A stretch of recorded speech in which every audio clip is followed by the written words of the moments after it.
Have you ever felt like you're on a completely different wavelength to all those around you? No matter how hard you try, social interactions just seem like a foreign language. Well, you're not alone, and there's a reason for that. One that goes far beyond the labels and definitions for autism you've been given so far. So let's explore this together. You see, social cues like tone of voice, facial expressions, and body language are like secret codes that most people learn to understand naturally as they grow up. But what if something happened during our earliest years that interrupted this learning process? My theory, the ultimate divergence theory of autism, fully explains why this can happen.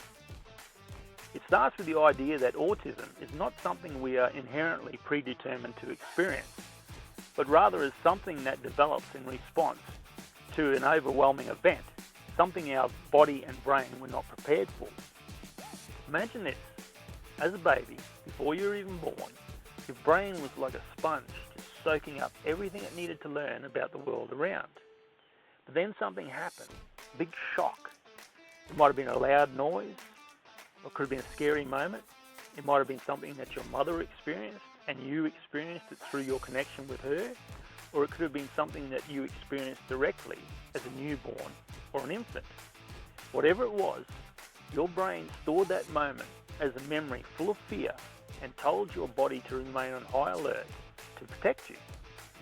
The tricky part about this is that these memories don't just remain in the past, they become like invisible traps inside your mind, and they can be triggered by a sight, a sound, a smell, a touch or a taste. And they can be triggered at an unconscious level where you don't even realise that they've been triggered. When this happens, your mind goes into survival mode, fight or flight, and it's like your body starts screaming, "Get me the hell out of here," and you have no real conscious understanding as to the reason why.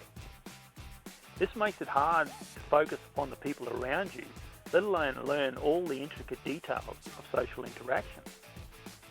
Now here's where it gets even more interesting.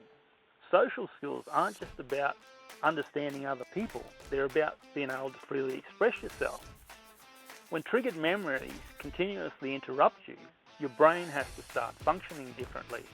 It starts creating different neural patterns and different ways of thinking so as to help you be able to navigate through the world in your own unique way. This is what's known as neural divergence. And even though this makes you brilliant in many different ways, it also means that social skills don't come as easily to you because your brain hasn't been wired to focus upon them. So why is tone of voice, or a smile, or the way someone tilts their head so confusing? Well, it's not because you're broken or incapable in any way. It's because understanding social cues takes a type of learning that was blocked to you in your early years by the triggers and fears that your brain was trying to protect you from. And the good news is that this is not a dead end.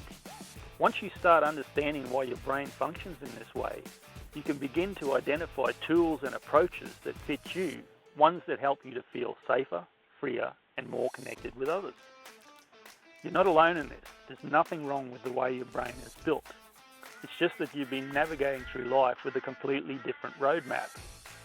Remember, your journey may look different, but that doesn't make it any less valid. You're here, and you're enough, exactly as who you are. So I'll put a link in the description below to my free PDF, The Top 3 Myths About Autism and the Path to Spiritual Wellness for Autistic Adults, where you can begin learning my ultimate divergence roadmap to absolutely thriving on the spectrum. There's also a link to one of my blog posts if you want to learn more about why we on the spectrum have such challenges with social cues and social communication. And if you feel that you want to learn more about my ultimate divergence theory of autism, then this video over here is probably what you're looking for.